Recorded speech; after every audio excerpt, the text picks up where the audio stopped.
Un refugio rocoso en el desierto de Libia. Un lugar donde se produjo un descubrimiento sin precedentes, la momia de un pequeño niño.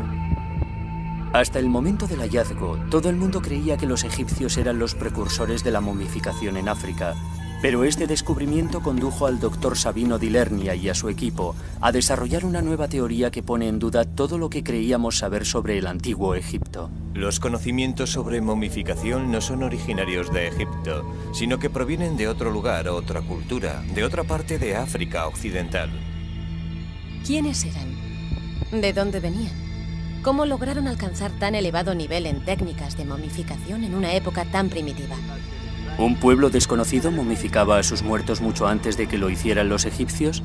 Este niño ha sido la clave para descubrirnos una cultura africana perdida desde hace mucho tiempo.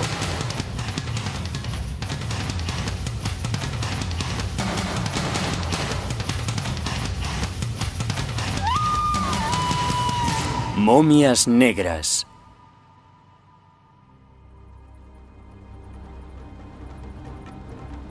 El Sáhara es el mayor desierto del mundo.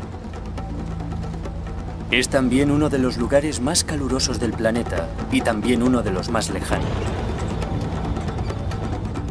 El arqueólogo italiano Dr. Sabino di Lernia de la Universidad de Roma ha estado conduciendo durante 2 días. Se dirige al macizo de la Cacus, al sudoeste de Libia, un país norteafricano. Al oeste está Argelia y al este Egipto.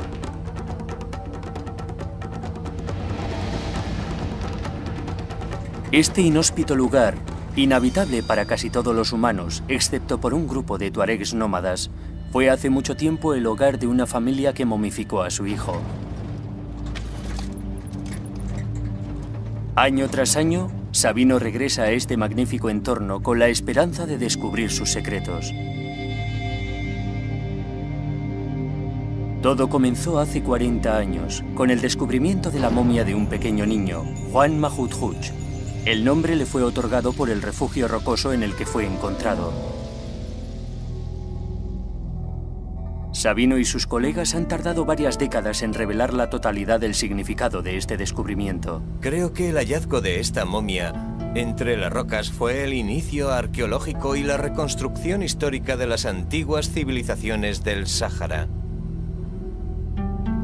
Existe la creencia de que la mayoría de la población de Libia es de Oriente Medio, pero el equipo piensa que hace miles de años esta zona estaba habitada por africanos negros procedentes del sur. Pero aparte de algunas muestras de arte rupestre representando a cazadores negros, los arqueólogos no tenían ninguna prueba de ello.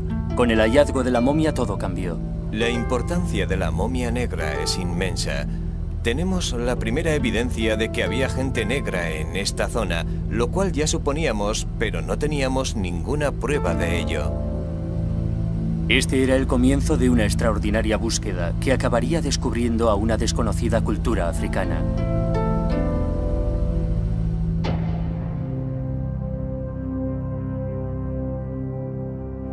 El refugio rocoso de Juan Mahudhuch es un lugar sencillo, un saliente con la anchura justa para proporcionar una sombra del sol de mediodía. Sabino ha regresado a este refugio para encontrarse con el tuareg Ramadoni, que fue testigo del descubrimiento de la momia. Se centran en una zona pequeña, el lugar donde el predecesor de Sabino, el Dr. Mori, descubrió la momia. Estaba a la vista porque la erosión natural de la roca había descubierto una parte y tenemos que medir el lugar exacto donde apareció la momia envuelta, que debería ser justo aquí. Cuando el pequeño saco vio la luz, nadie estaba preparado para lo que contenía. Abrieron el saco y encontraron dentro a una momia. Fue realmente increíble. Poco después de su muerte, este niño fue colocado en posición fetal, después embalsamado y colocado en un saco de piel de antílope. El saco fue aislado por una capa de hojas. Esta meticulosa preparación protegió su pequeño cuerpo de los elementos externos durante los siguientes 5500 años. El arqueólogo italiano supo que había encontrado una prueba importante. La forma del cráneo del niño sugería que era de raza negra, y si lo era, podría significar una revolución en la historia de la momificación en África. Necesitaban asegurarse. Después de un tortuoso viaje a camello de 10 días al pueblo más cercano, portando la delicada carga, el equipo regresó a Roma para analizar a la momia.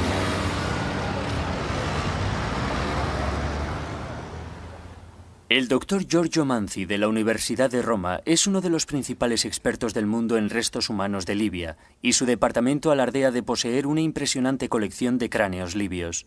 La razón por la que los miembros del equipo italiano de los años 50 dedujeron que el niño era de raza negra, un niño negro, es principalmente por la constitución de su cara, en concreto por la longitud de aquí, de la raíz de su nariz, y también de aquí. Este desplazamiento hacia adelante de su mandíbula. Los dientes de la momia también revelaron la edad del niño a su muerte. Cuando el equipo italiano examinó por primera vez al niño Mahmoud Hooch, le miraron los dientes y descubrieron que era muy joven. Era fácil determinar su edad exacta mirando los dientes que todavía salían del hueso y los alvéolos a través de los rayos X. El equipo estableció que Juan Mahmoud Hooch era negro y tenía 2 años y medio de edad cuando murió. Pero lo que resultó ser asombroso fueron los resultados del carbono 14. Juan Mahmoud Hooch tenía 5.600 años de antigüedad. Esto lo convertía en la momia más antigua jamás encontrada en África. Pero, ¿cuál era su procedencia? ¿Quién había momificado a este niño 1000 años antes de que supuestamente los egipcios inventasen la momificación en África?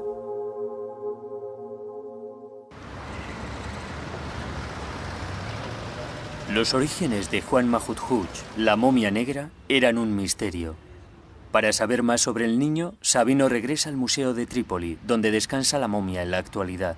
Creo que la prueba más impresionante de la momia es la piel del cráneo. Puede verse por toda la cabeza. Es la piel del niño. Puede verse aquí, a lo largo de la espina dorsal y de la caja torácica. Hay mucha piel, lo cual es muy raro de encontrar. Aquí hay restos de alguna materia orgánica. Esto en realidad son los restos del interior de la momia. Creo que es imposible encontrar este tipo de pruebas sin realizar el proceso de la momificación. Como resultado de la momificación hay un corte en el estómago y se han eliminado los órganos internos. Probablemente lo rellenaron con alguna sustancia orgánica como arena que detiene cualquier actividad bacteriana, como hacían los egipcios en el Valle del Nilo.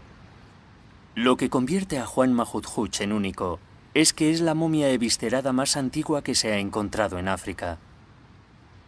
Se le practicaron incisiones en el estómago y el tórax, extrajeron sus órganos y se le introdujo un conservante orgánico para evitar su descomposición. Este fue el proceso que colocó a la momia negra en el punto de mira mundial. Académicos, como la experta en momias y egiptóloga, la doctora Joan Fletcher, estaban intrigados. La primera vez que me interesé por la momia negra fue hace unos 15 años, con la publicación de un gran estudio sobre la momificación en el mundo. El interés que provoca la momia negra radica en el hecho de que está eviscerada. Los órganos internos han sido extraídos de su pecho, del tórax y, por supuesto, del abdomen. ¿Y por qué esta forma tan sofisticada de eviscerar es, en esencia, el método más temprano de momificación completa hallado en África? Evidentemente, es muy interesante que todo el mundo vea a Egipto como cuna de la momificación, cuando, de hecho, según la antigüedad de la momia negra, no había en Egipto nada parecido por aquella época. La pregunta que yo me hacía era: ¿contribuyó la momia negra, de alguna manera, al desarrollo que más tarde tuvo la práctica de la momificación en Egipto, o las dos tradiciones se desarrollaron independientemente?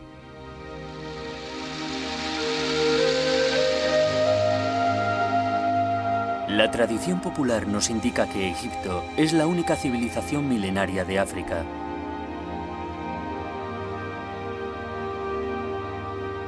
Su arte y religión son muy conocidas, y según la opinión más extendida, fue el origen de la momificación africana. Pero también están aquellos que creen que la momia negra es un reto hacia esa corriente de pensamiento tan establecida. El profesor David Mattingly está especializado en civilizaciones saharianas. Cuando se descubre una momia en algún lugar del Sáhara, no es sorprendente que la gente de la calle asuma que los egipcios estén implicados de alguna manera directa en ese proceso. Y creo que hay una imagen establecida de que Egipto es como un brillante faro que ilumina todas las parcelas oscuras del Sáhara. Sin embargo, Juan Mahmud fue momificado artificialmente a 2.500 kilómetros al oeste del Valle del Nilo y 1000 años antes de que los egipcios se visceraran a sus difuntos. ¿Cabría la posibilidad de que los antiguos egipcios no inventaran la momificación en África? Y si no fueron los egipcios quienes llevaron a cabo la momificación de Juan, ¿quién lo hizo? No debemos evadir la cuestión. ¿Quién era capaz de preservar un cuerpo de manera tan formidable? Quiero decir, ¿quiénes eran estas personas capaces de esto? Personalmente sabía muy poco de ellas. ¿De dónde venían? ¿Y cómo lograron alcanzar ese dominio de la momificación en una época tan temprana?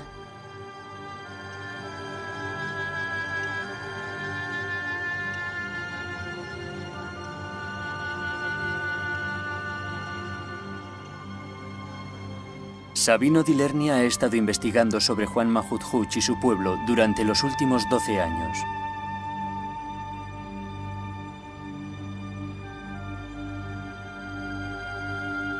Su búsqueda de respuestas comenzó en el refugio rocoso de Juan Mahmud con meticulosas excavaciones que han proporcionado pistas vitales. Nos sumergimos en el periodo de la ocupación de Juan Mahmud. Estos son los restos del carbón de una hoguera de hace 4.000, 5.000 o 6.000 años, que es el momento en que Juan Mahmud habitó aquí, y este suelo tiene la misma antigüedad que la momia de Juan Mahmud. Este lugar es una mina para nosotros. Un dato a tener en cuenta es que durante la era de Juan Mahmud, el ganado era una parte muy importante de su vida. Parece increíble. El ganado no puede sobrevivir en el desierto, pero aparecía constantemente en el arte rupestre de las montañas de la Cacus. Más del 50% de las pinturas halladas del periodo de Juan Mahmud representan imágenes de reses, lo cual explica la importancia de este animal hace 6.000 años. Aquí tenemos una maravillosa vaca doméstica. Podemos decir que es una vaca doméstica porque esta vaca tiene dos cuellos, uno blanco y otro rojo, lo cual es típico en representaciones de animales domésticos.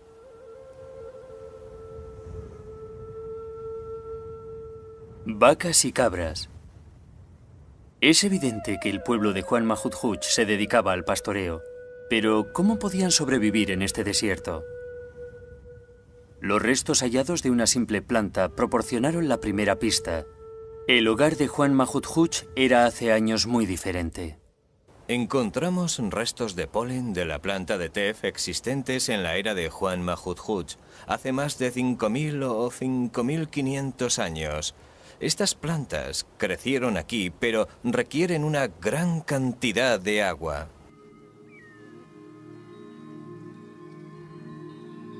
Las plantas de tef siguen existiendo en esa zona, pero solo crecen en los oasis. Era casi imposible imaginárselo. Pero, ¿era creíble la idea de que este lugar fuese alguna vez un vergel?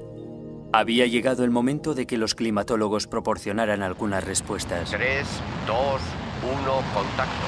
Despegue.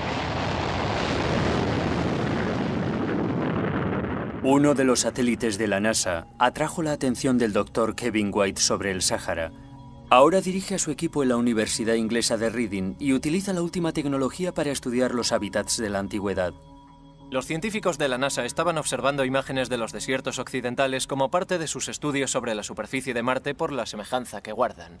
Y los observaban utilizando los instrumentos de radar y comparándolos con otras imágenes de satélite más convencionales. Y descubrieron una serie de cuencas de río enterradas. por lo que es hoy un gran manto de arena. El radar penetraba la superficie desértica descubriendo un antiguo sistema fluvial que hace tiempo alimentaba unos grandes lagos. En esta zona podemos ver un denso sistema interrelacionado de cuencas fluviales, que es completamente invisible en la imagen de la izquierda. Estos lagos se secaron hace mucho tiempo y son conocidos ahora por lo que los científicos denominan paleolagos. Kevin White está utilizando esta técnica para descubrir sistemas similares en el Sáhara Central de Libia. Pero son los sedimentos de los paleolagos lo que más interesa a Kevin, porque en ellos está la historia del pasado. Los sedimentos del lago suelen proporcionar mucha información sobre lo que sucedía en las vertientes adyacentes y en los lugares de alrededor. Podemos empezar por reconstruir la vegetación. También podemos reconstruir parte de la hidrología, la naturaleza del agua. También disponemos de un archivo de fósiles que puede ser muy útil en algunas circunstancias. Pero como podéis ver, es un lugar de difícil acceso. Para reconstruir estos climas, el equipo necesitaba recoger muestras para ser analizadas. Un colega de Kevin, el Dr. Nick Brooks, está planeando un viaje a Libia utilizando los mapas del satélite. Tras esta duna de aquí hay un tramo difícil. Cogeremos esta ruta y por aquí debería haber una vía que la atraviesa.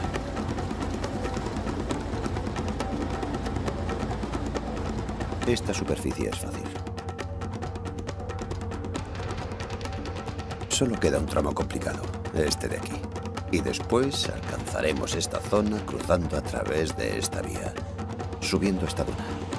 Y si conseguimos llegar hasta este punto, ya es todo cuesta abajo por esta ladera. Mirad ahí. ¡Esto es un paleolago! Sabemos que hubo gente viviendo en esta zona durante la época de Juan Mahmud porque hemos encontrado cerámica y herramientas de piedra de ese período.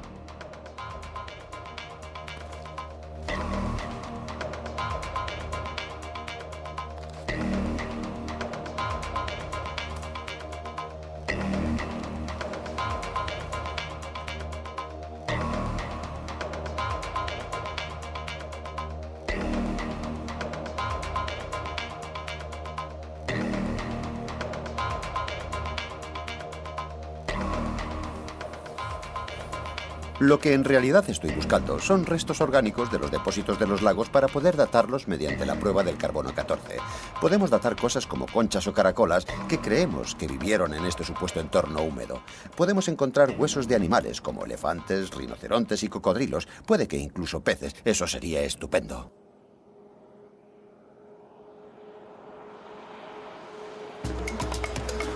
Seguiremos esa ruta. Nick y Sabino son colegas. Se dirigen hacia el lecho de un río seco que está a unas horas del refugio donde encontraron a Juan Mahmud. Es posible que las pruebas que encuentren en este lugar sean la evidencia de que esta zona fue una vez muy distinta. ¿Cuál es de todos los grabados tu favorito? De todos los grabados que hay en Wadi Martin Duch. ¿Mi favorito? Sí. Son esas figuras que parecen becerros. Sí. Son extraordinarios. Sí, la verdad es que son increíbles. Sí.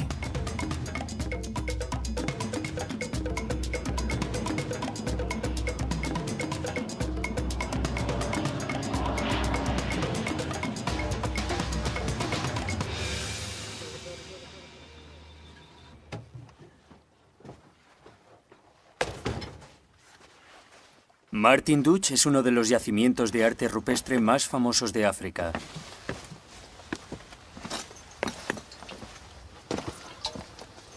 Aquí se puede apreciar un rinoceronte, boca abajo, con dos figuras humanas y también algo parecido a un buey.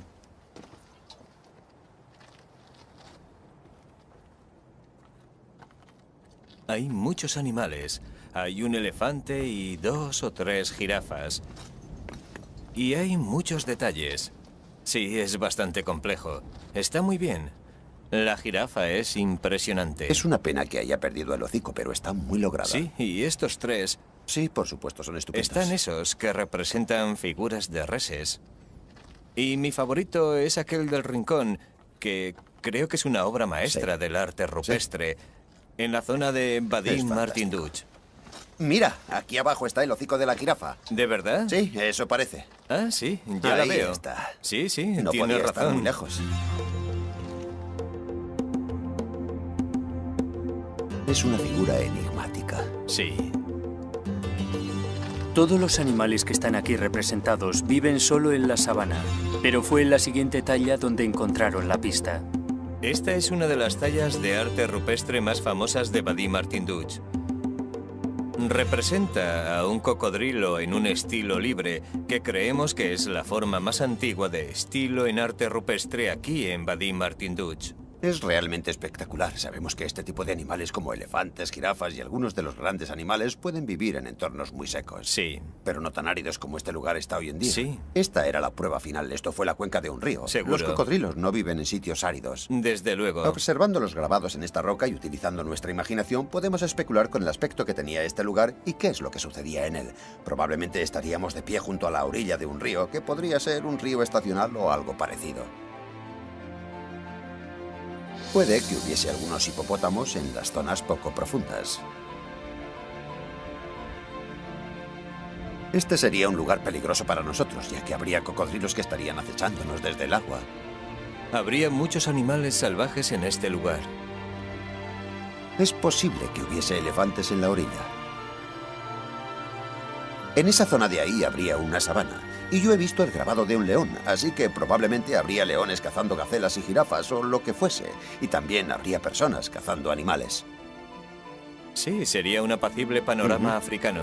Exactamente, como los que hay en el sur de África hoy en día, como en Zimbabue, Tanzania, Kenia o demás países.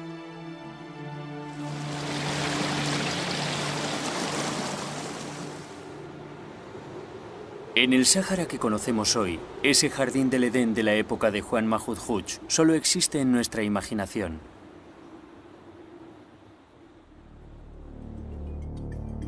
Pero es posible tratar de experimentar lo que era un lago en medio del desierto.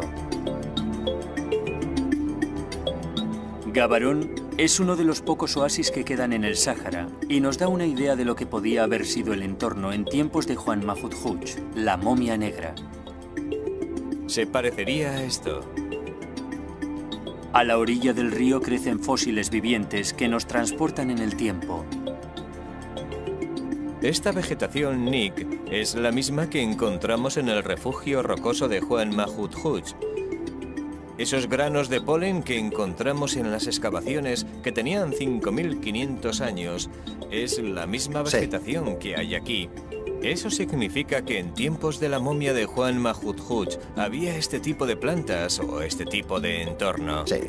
Eso significa que en los alrededores del refugio había gran cantidad de agua. Entonces este fósil es una reliquia. Sí, es una reliquia del pasado.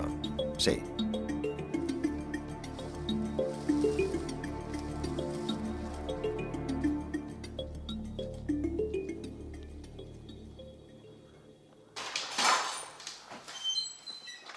El Dr. Nick Brooks regresa a Reading.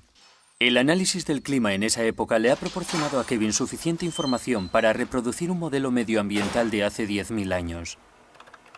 Déjame terminar con este pequeño paisaje de aquí y te enseño lo que tenemos. Es muy emocionante. Muy bien, vamos a ver. El lago está reproducido de acuerdo con los datos que tenemos. Nos sumergimos en las arenas profundas que hay aquí. Es más fácil volar que conducir sobre él. Y aquí es mucho más rápido.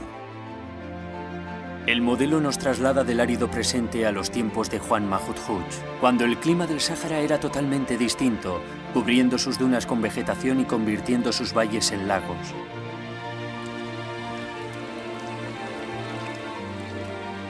Todo sucedió hace 10.000 años, cuando un cambio climático en la Tierra provocó que los monzones tropicales alcanzaran la zona norte y se introdujeran en el Sáhara Central.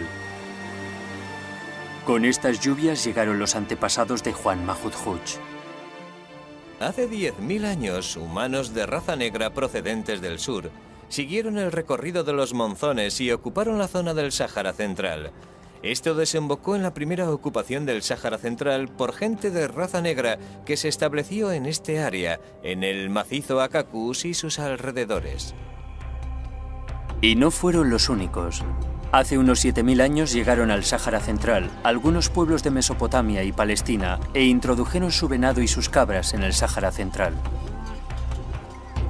Nos podemos imaginar que en el Sáhara Central, en las montañas de la Caucasus, confluyeron distintas razas, porque había gente negra procedente del sur y gente de raza blanca procedente del Sáhara Occidental y de zonas más lejanas.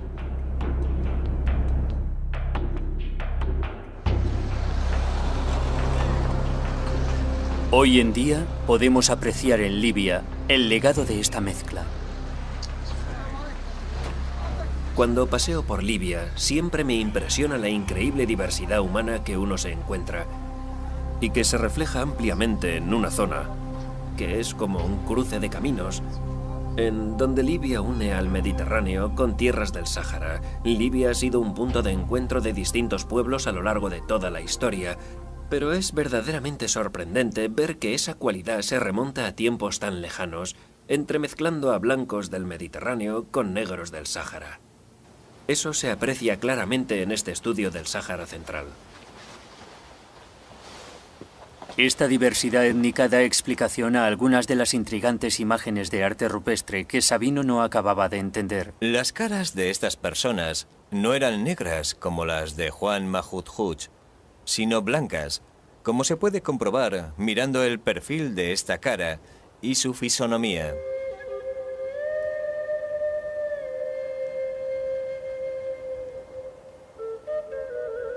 Fue esta cultura multirracial la que momificó a Juan Mahmud, pero ¿en qué tipo de sociedad vivía este niño?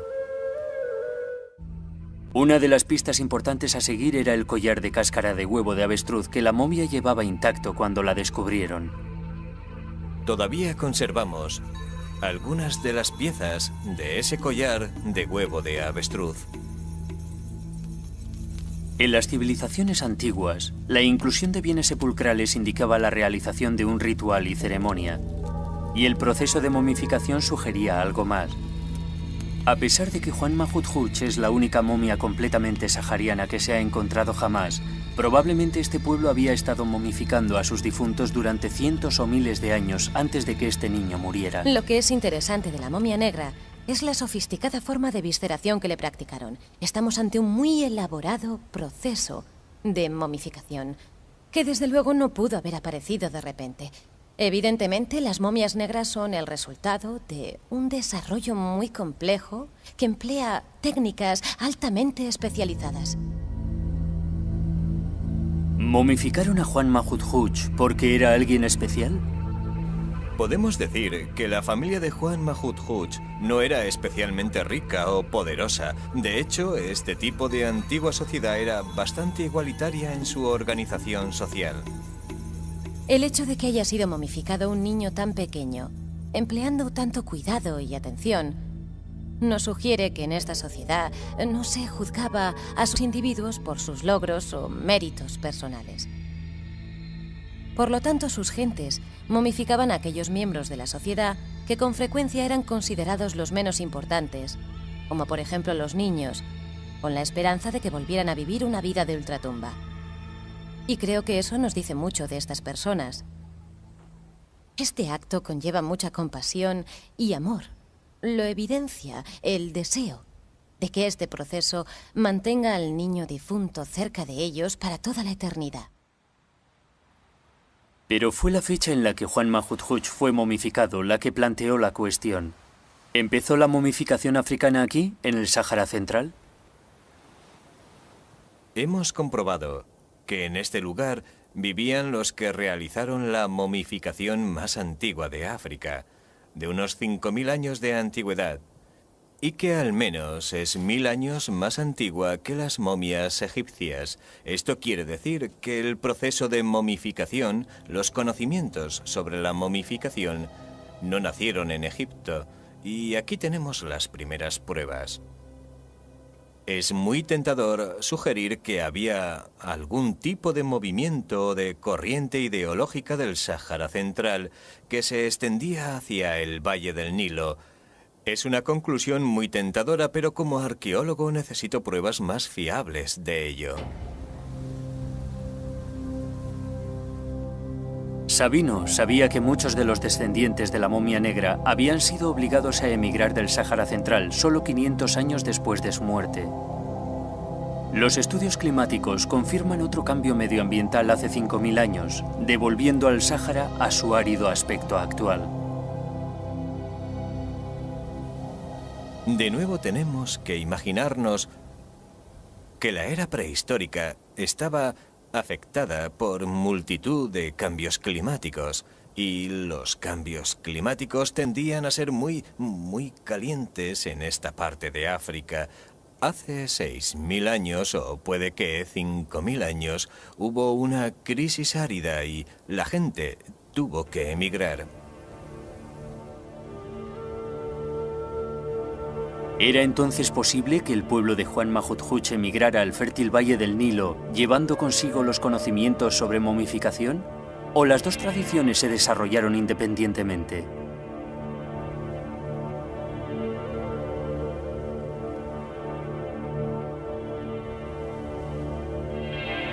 La búsqueda de más pruebas condujo a Sabino a explorar todo el Sáhara libanés.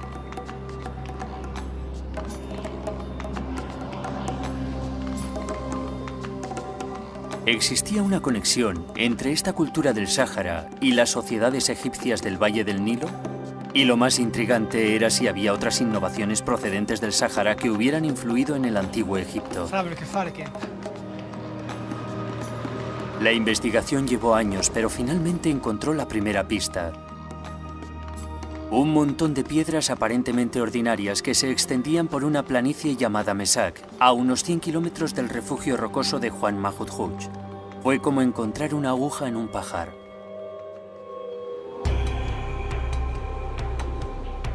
Sabino tropezó con el misterioso monumento que atestiguaba que el ganado tenía un gran significado en los rituales de los pueblos del Sáhara. Esto implicaba un sacrificio sangriento, y aquí estaba la prueba de ello.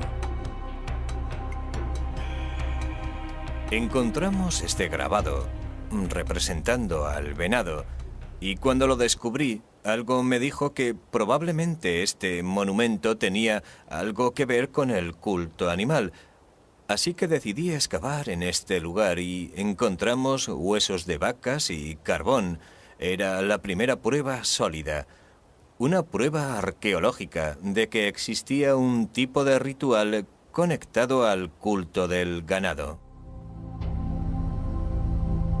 Los huesos encontrados databan de la misma época que Juan Mahudhuch y estaban enterrados en un monumento de piedras circular de unos 3 metros de diámetro y contenía piezas de cerámica como ofrendas rituales.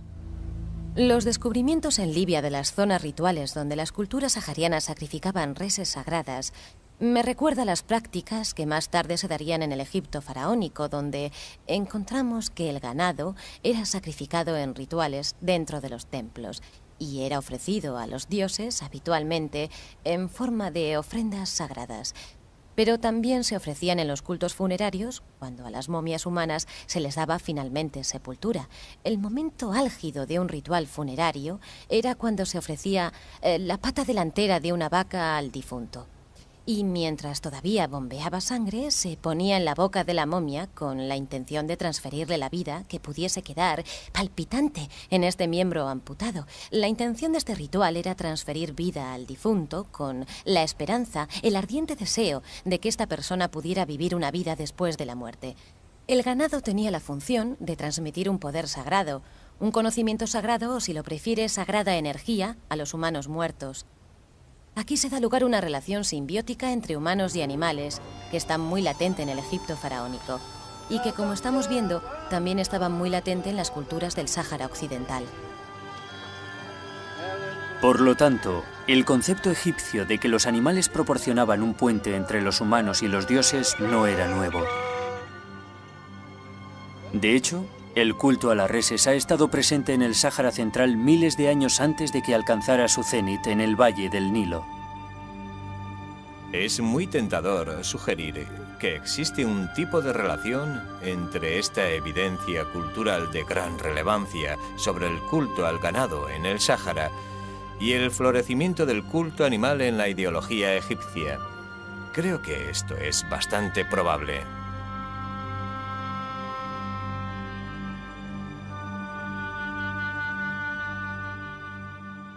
Sabino ha demostrado que tanto la momificación como el culto animal de Egipto era originario de las sociedades del Sáhara Central.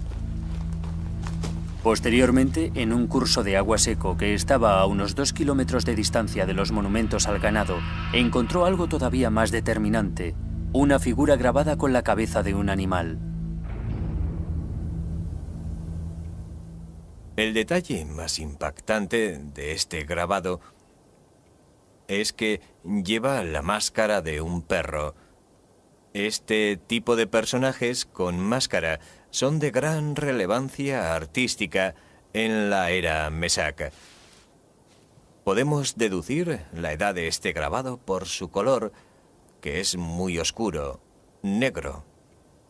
Eso quiere decir que es muy antiguo.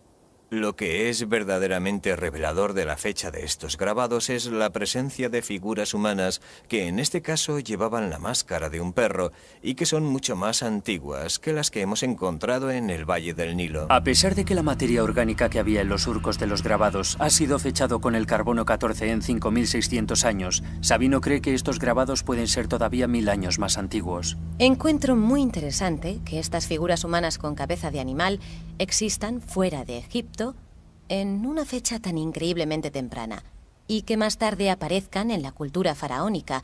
En el arte egipcio hallamos exactamente los mismos temas repetidos, pero más sofisticados. El dios egipcio Anubis se ha convertido en uno de los símbolos más conocidos del antiguo Egipto. Este es Anubis, el antiguo dios egipcio de los embalsamados y guardián de los difuntos. Su imagen fue utilizada en máscaras por los antiguos egipcios, como la que estamos viendo ahora, para ser utilizada en los rituales sagrados de los funerales. En los ritos funerarios, uno de los sacerdotes se pondría una máscara exacta a esta y procedería a los rituales mágicos que permitirían al difunto vivir de nuevo en el más allá. Encuentro verdaderamente fascinante que en las culturas saharianas hayamos encontrado petroglifos de seres humanos llevando máscaras de chacal.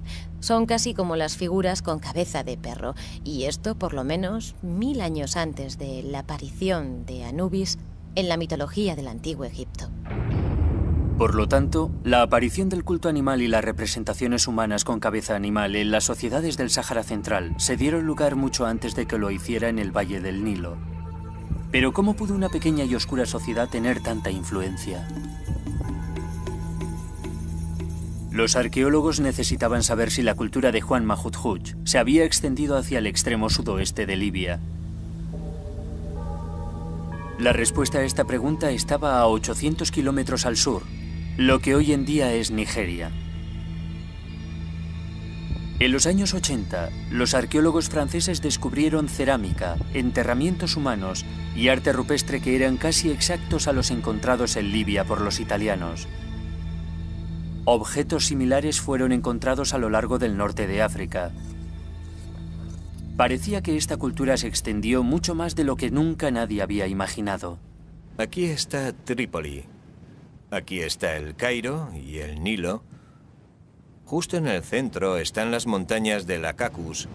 Y tenemos a Argelia, Libia, Egipto, Sudán, Chad, Nigeria y Malí. Esta zona es más grande que Europa, lo que quiere decir que esta gran extensión fue habitada durante la antigüedad por los mismos pueblos de cultura sahariana. La magnitud de esta cultura fue extraordinaria. Se extendió desde el norte de África a Malí y hacia los límites occidentales de Egipto. En muchos aspectos, esta inmensa cultura sahariana no tuvo que desplazarse muy lejos en términos de distancia para influenciar a los pueblos del Valle del Nilo. Prácticamente ya estaban allí, por lo que fue casi un paseo el que tuvieron que dar desde el desierto situado al oeste de Egipto hasta el Valle del Nilo. El cuadro estaba casi completo, pero los arqueólogos necesitaban pruebas de que era esta cultura africana la que había influenciado a Egipto. Necesitaban encontrar pruebas de una conexión directa. Tenían que probar el contacto. Los italianos se volcaron en el objeto que prevalecía en las montañas de la Caucasus, la cerámica. ¿Cómo sería la comparación de la cerámica local sahariana con la que se había encontrado en el Valle del Nilo? En una cueva cercana al refugio rocoso de Juan Mahmud, Sabino descubrió restos de cerámica que se dataron como los más antiguos de África. Todavía podemos apreciar que es una pieza de cerámica que probablemente tenga más de 9000 años. Y está decorada con un dibujo ondulante. Esta pieza es probablemente la más antigua que existe en el mundo. El equipo italiano recogió suficientes restos de cerámica para reconstruir un cuenco completo, que ahora se encuentra en Roma con Sabino. Esta es la pieza de cerámica que encontramos en el yacimiento de Juan Mahmud y es muy típica por el modo en que está decorada. Probablemente tenga unos 6000 años. Este tipo de decoración es producida por la impresión de un palo. Hemos encontrado cerámica decorada de manera idéntica a lo largo de una zona muy amplia. Este no es un cuenco cualquiera. Tiene un inconfundible estilo sahariano. Es completamente diferente a la cerámica sin decorar encontrada cerca del Nilo. Pero las excavaciones en el Valle del Nilo descubrieron que hace 6000 años hubo una increíble influencia de la cerámica muy decorada del Sáhara. Hubo una serie de excavaciones arqueológicas, especialmente las de la zona sudanesa del Valle del Nilo, en donde hallamos cerámica de 10.000, 9.000 y 8.000 años de antigüedad, y de repente encontramos cerámica del Sáhara que es técnicamente muy diferente. Lo cual quiere decir que estos pueblos, o desde mi punto de vista, la comunicación de sus tendencias culturales llegó hasta la zona del sur del Valle del Nilo hace unos 6000 años. ¿Era esta la pieza final del rompecabezas? ¿Habían dado los arqueólogos con la prueba definitiva de que esta cultura sahariana había extendido su influencia por el Valle del Nilo? Y si fue así, ¿cómo sucedió? ¿Qué fue de estas gentes? A pesar de su influencia y sofisticación, ha desaparecido casi cualquier rastro de esta cultura sahariana. Es como si toda su historia hubiese sido literalmente enterrada por las arenas del desierto del Sáhara. Pero los arqueólogos se están asegurando de que sus innovaciones no murieran con ellos.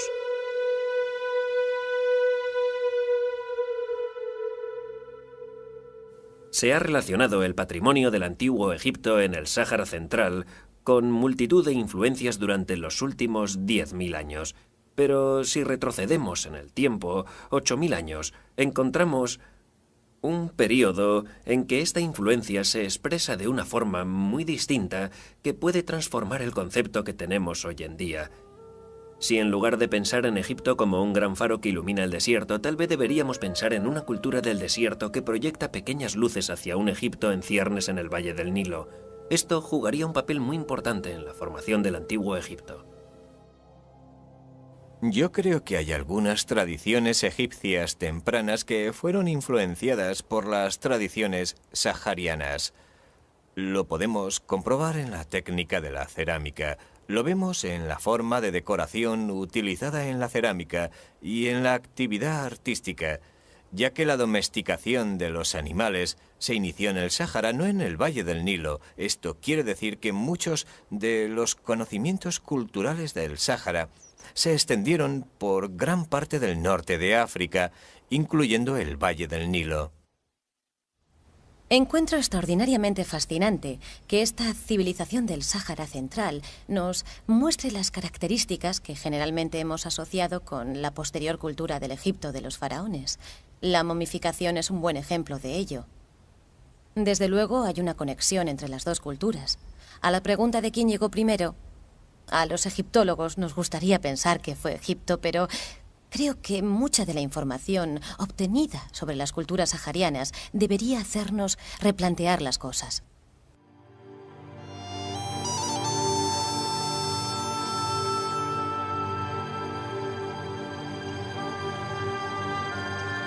Juan Mahut Hooch fue un niño de 2 años y medio que vivió con su familia en las montañas de Lacacus hace más de 5.500 años.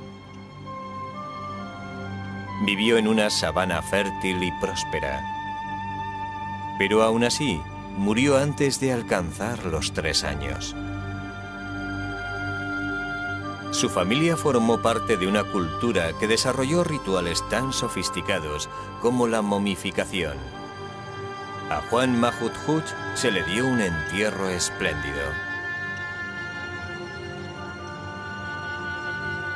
Era un pueblo subsahariano de africanos que accidentalmente le dieron al mundo la momia negra más antigua que se haya encontrado jamás.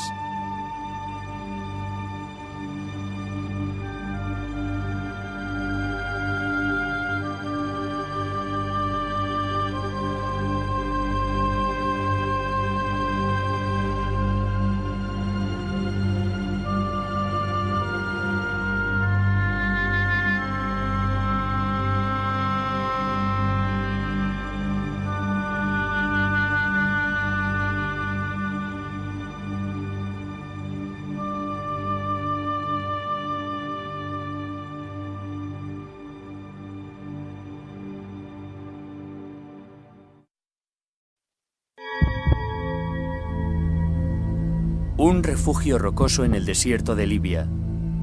Un lugar donde se produjo un descubrimiento sin precedentes, la momia de un pequeño niño.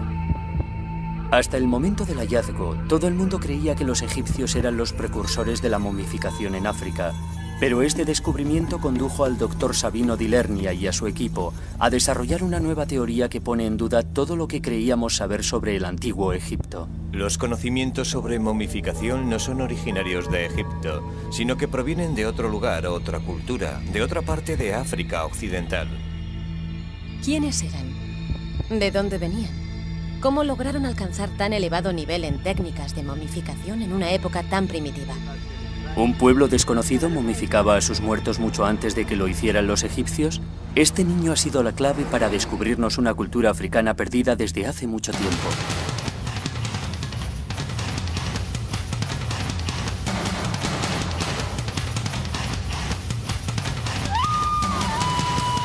Momias negras.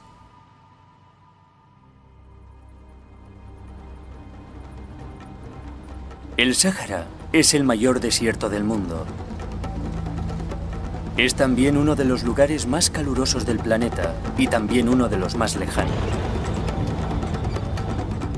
El arqueólogo italiano Dr. Sabino di Lernia de la Universidad de Roma ha estado conduciendo durante 2 días.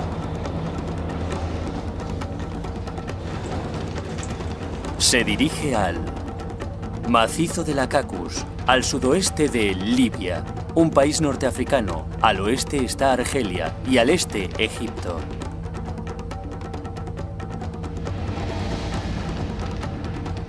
Este inhóspito lugar, inhabitable para casi todos los humanos, excepto por un grupo de tuaregs nómadas, fue hace mucho tiempo el hogar de una familia que momificó a su hijo. Año tras año, Sabino regresa a este magnífico entorno con la esperanza de descubrir sus secretos. Todo comenzó hace 40 años, con el descubrimiento de la momia de un pequeño niño. Los orígenes de Juan Mahut Hooch, la momia negra, eran un misterio. Para saber más sobre el niño, Sabino regresa al Museo de Trípoli, donde descansa la momia en la actualidad. Creo que la prueba más impresionante de la momia es la piel del cráneo. Puede verse por toda la cabeza. Es la piel del niño. Puede verse aquí, a lo largo de la espina dorsal y de la caja torácica. Hay mucha piel, lo cual es muy raro de encontrar. Aquí hay restos de alguna materia orgánica. Esto en realidad son los restos del interior de la momia. Creo que es imposible encontrar este tipo de pruebas sin realizar el proceso de la momificación. Como resultado de la momificación hay un corte en el estómago y se han eliminado los órganos internos. Probablemente lo rellenaron con alguna sustancia orgánica como arena que detiene cualquier actividad bacteriana, como hacían los egipcios en el Valle del Nilo. Lo que convierte a Juan Mahudhuch en único es que es la momia eviscerada más antigua que se ha encontrado en África. Se le practicaron incisiones en el estómago y el tórax, extrajeron sus órganos y se le introdujo un conservante orgánico para evitar su descomposición. Este fue el proceso que colocó a la momia negra en el punto de mira mundial. Académicos, como la experta en momias y egiptóloga, la doctora Joan Fletcher, estaban intrigados. La primera vez que me interesé por la momia negra fue hace unos 15 años, con la publicación de un gran estudio sobre la momificación en el mundo. El interés que provoca la momia negra radica en el hecho de que está eviscerada. Los órganos internos han sido extraídos de su pecho, del tórax y, por supuesto, del abdomen. ¿Y por qué esta forma tan sofisticada de eviscerar es, en esencia, el método más temprano de momificación completa hallado en África? Evidentemente, es muy interesante que todo el mundo vea a Egipto como cuna de la momificación, cuando, de hecho, según la antigüedad de la momia negra, no había en Egipto nada parecido por aquella época. La pregunta que yo me hacía era... Juan Mahudhuch. El nombre le fue otorgado por el refugio rocoso en el que fue encontrado.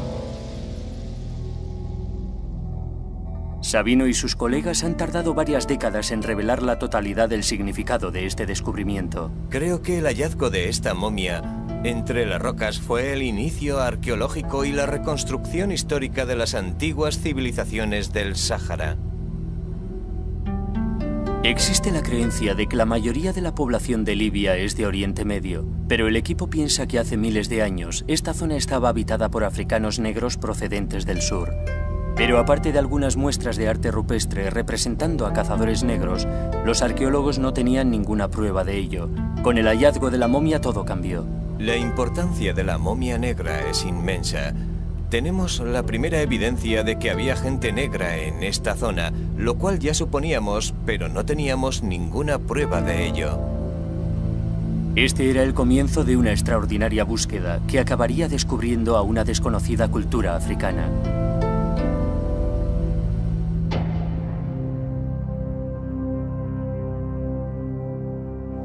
El refugio rocoso de Juan Mahudhuch es un lugar sencillo, un saliente con la anchura justa para proporcionar una sombra del sol de mediodía. Sabino ha regresado a este refugio para encontrarse con el tuareg Ramadoni, que fue testigo del descubrimiento de la momia. Se centran en una zona pequeña, el lugar donde el predecesor de Sabino, el Dr. Mori, descubrió la momia.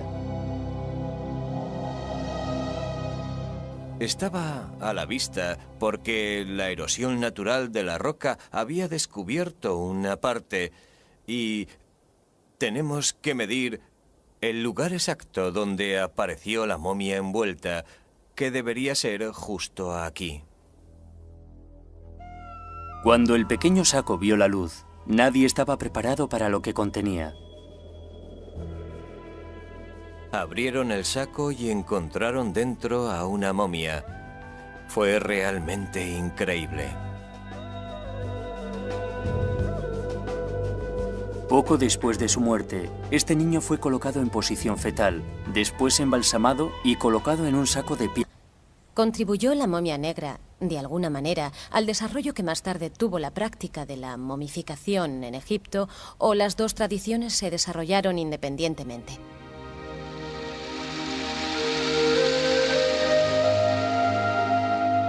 La tradición popular nos indica que Egipto es la única civilización milenaria de África.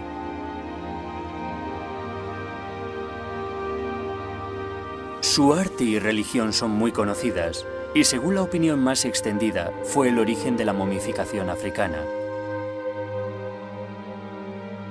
Pero también están aquellos que creen que la momia negra es un reto hacia esa corriente de pensamiento tan establecida. El profesor David Mattingly está especializado en civilizaciones saharianas. Cuando se descubre una momia en algún lugar del Sáhara, no es sorprendente que la gente de la calle asuma que los egipcios estén implicados de alguna manera directa en ese proceso. Y creo que hay una imagen establecida de que Egipto es como un brillante faro que ilumina todas las parcelas oscuras del Sáhara. Sin embargo, Juan Mahmud fue momificado artificialmente a 2.500 kilómetros al oeste del Valle del Nilo y 1000 años antes de que los egipcios evisceraran a sus difuntos. ¿Cabría la posibilidad de que los antiguos egipcios no inventaran la momificación en África? Y si no fueron los egipcios quienes llevaron a cabo la momificación de Juan, ¿quién lo hizo? No debemos evadir la cuestión. ¿Quién era capaz de preservar un cuerpo de manera tan formidable? Quiero decir, ¿quiénes eran estas personas capaces de esto? Personalmente sabía muy poco de ellas. ¿De dónde venían?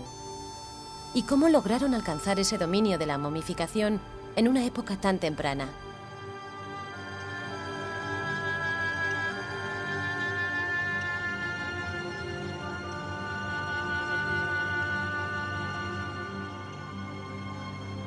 Sabino di Lernia ha estado investigando sobre Juan Mahmud y su pueblo durante los últimos 12 años.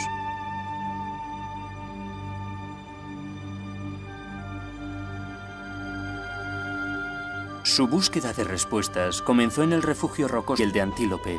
El saco fue aislado por una capa de hojas. Esta meticulosa preparación protegió su pequeño cuerpo de los elementos externos durante los siguientes 5500 años. El arqueólogo italiano supo que había encontrado una prueba importante. La forma del cráneo del niño sugería que era de raza negra, y si lo era, podría significar una revolución en la historia de la momificación en África. Necesitaban asegurarse. Después de un tortuoso viaje a camello de 10 días al pueblo más cercano, portando la delicada carga, el equipo regresó a Roma para analizar a la momia.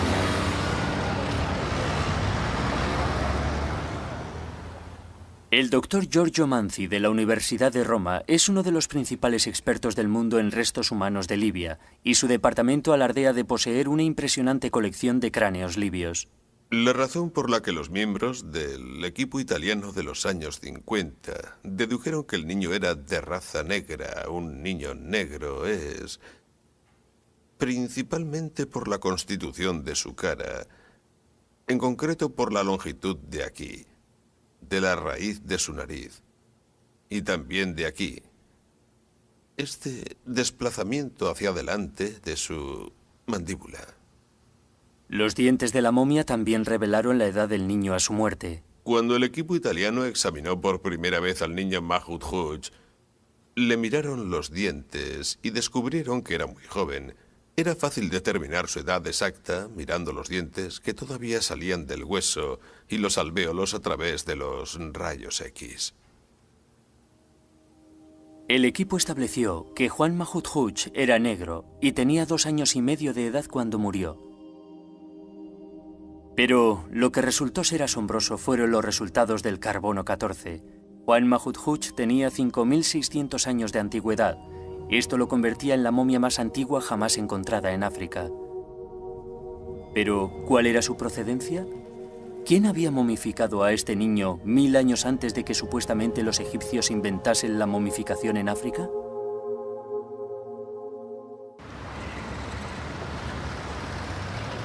Hace 40 años, con el descubrimiento de la momia de un pequeño niño, Juan Mahmud.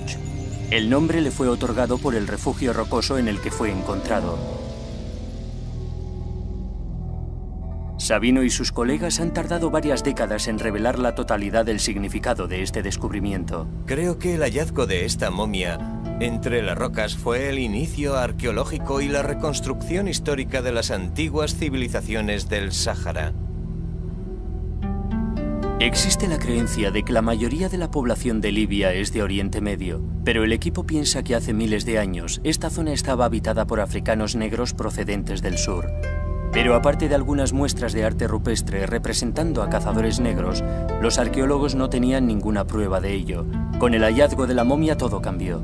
La importancia de la momia negra es inmensa. Tenemos la primera evidencia de que había gente negra en esta zona, lo cual ya suponíamos, pero no teníamos ninguna prueba de ello.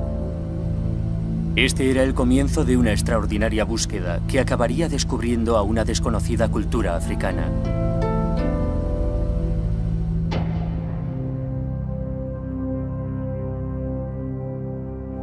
El refugio rocoso de Juan Mahudhuch es un lugar sencillo, un saliente con la anchura justa para proporcionar una sombra del sol de mediodía.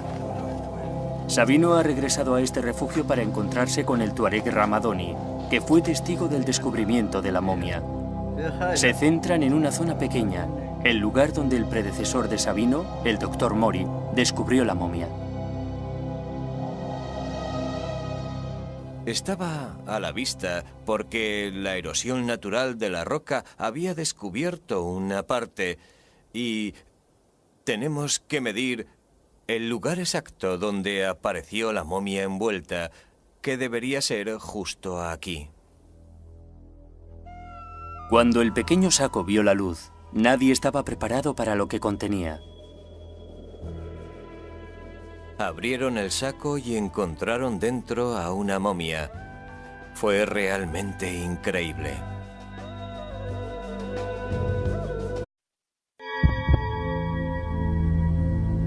Un refugio rocoso en el desierto de Libia.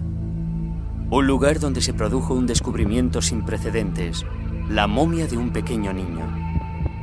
Hasta el momento del hallazgo, todo el mundo creía que los egipcios eran los precursores de la momificación en África, pero este descubrimiento condujo al Dr. Sabino di Lernia y a su equipo a desarrollar una nueva teoría que pone en duda todo lo que creíamos saber sobre el antiguo Egipto. Los conocimientos sobre momificación no son originarios de Egipto, sino que provienen de otro lugar, otra cultura, de otra parte de África occidental.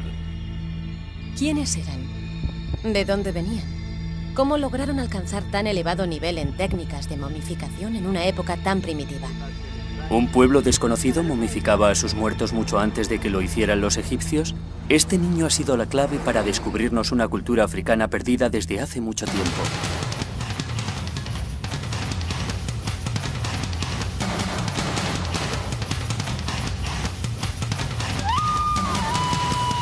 Momias negras.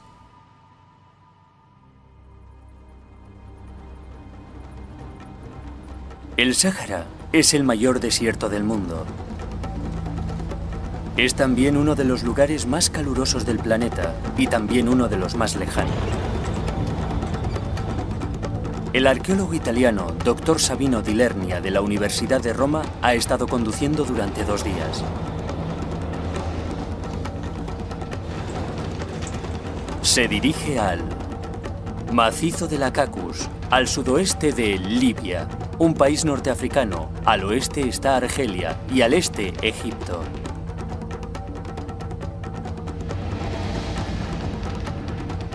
Este inhóspito lugar, inhabitable para casi todos los humanos, excepto por un grupo de tuaregs nómadas, fue hace mucho tiempo el hogar de una familia que momificó a su hijo.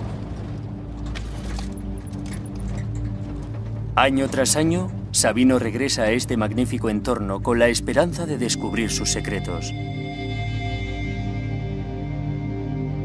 Todo comenzó aficado a este niño 1000 años antes de que supuestamente los egipcios inventasen la momificación en África.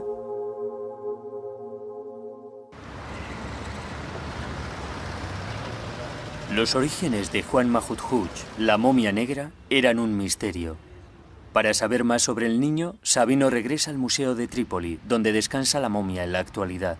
Creo que la prueba más impresionante de la momia es la piel del cráneo. Puede verse por toda la cabeza. Es la piel del niño. Puede verse aquí, a lo largo de la espina dorsal y de la caja torácica. Hay mucha piel, lo cual es muy raro de encontrar. Aquí hay restos de alguna materia orgánica. Esto en realidad son los restos del interior de la momia. Creo que es imposible encontrar este tipo de pruebas sin realizar el proceso de la momificación. Como resultado de la momificación hay un corte en el estómago y se han eliminado los órganos internos. Probablemente lo rellenaron con alguna sustancia orgánica como arena, que detiene cualquier actividad bacteriana, como hacían los egipcios en el Valle del Nilo. Lo que convierte a Juan Mahudhuch en único es que es la momia eviscerada más antigua que se ha encontrado en África. Se le practicaron incisiones en el estómago y el tórax, Extrajeron sus órganos y se le introdujo un conservante orgánico para evitar su descomposición. Este fue el proceso que colocó a la momia negra en el punto de mira mundial. Académicos, como la experta en momias y egiptóloga, la doctora Joan Fletcher, estaban intrigados. La primera vez que me interesé por la momia negra fue hace unos 15 años, con la publicación de un gran estudio sobre la momificación en el mundo. El interés que provoca la momia negra radica en el hecho de que está eviscerada. Los órganos internos han sido extraídos de su pecho, del tórax y, por supuesto, del abdomen. ¿Y por qué esta forma tan sofisticada de eviscerar es, en esencia, el método más temprano de momificación completa hallado en África? Evidentemente, es muy interesante que todo el mundo vea a Egipto como cuna de la momificación, cuando, de hecho, según la antigüedad de la momia negra, no había en Egipto nada parecido por aquella época. La pregunta que yo me hacía era: ¿contribuyó la momia negra, de alguna manera, al desarrollo que más tarde tuvo la práctica de la momificación en Egipto, o las dos tradiciones se desarrollaron independientemente?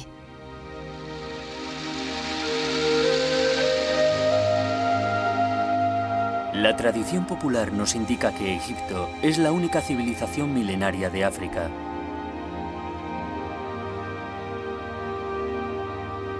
Su arte y religión son muy conocidas, y según la opinión más extendida, fue el origen de la momificación africana. Pero también están aquellos que creen que la momia negra es un reto hacia esa corriente de pensamiento tan establecida. El profesor David Mattingly está especializado en civilizaciones saharianas. Cuando se descubre una momia en algún lugar del Sáhara, no es sorprendente que la gente de la calle asuma que los egipcios estén implicados de alguna manera directa en ese proceso. Y creo que hay una imagen establecida de que Egipto es como un brillante faro que ilumina todas las parcelas oscuras del Sáhara. Sin embargo, Juan Mahmud fue momificado artificialmente a 2.500 kilómetros al oeste del Valle del Nilo y 1000 años antes de que los egipcios evisceraran a sus difuntos. ¿Cabría la posibilidad de que los antiguos egipcios no inventaran la momificación en África? Y si no fueron los egipcios quienes llevaron a cabo la momificación de Juan, ¿quién lo hizo? No debemos evadir la cuestión. ¿Quién era capaz de preservar un cuerpo de manera tan formidable? Quiero decir, ¿quiénes eran estas personas capaces de esto? Personalmente sabía muy poco de ellas. ¿De dónde venían? ¿Y cómo lograron alcanzar ese dominio de la momificación en una época tan temprana?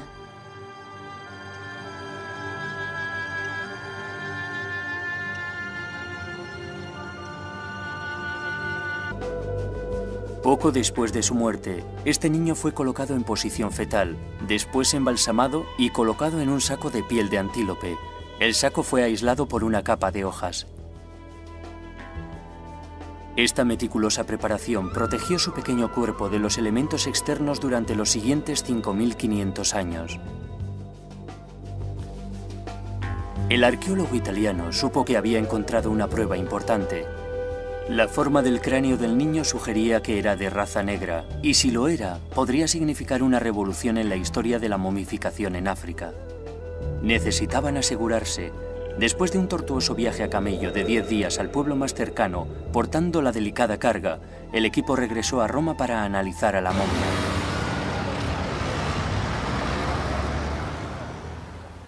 El doctor Giorgio Manzi, de la Universidad de Roma, es uno de los principales expertos del mundo en restos humanos de Libia, y su departamento alardea de poseer una impresionante colección de cráneos libios. La razón por la que los miembros del equipo italiano de los años 50 dedujeron que el niño era de raza negra, un niño negro, es principalmente por la constitución de su cara, en concreto por la longitud de aquí, de la raíz de su nariz, y también de aquí. Este desplazamiento hacia adelante de su mandíbula.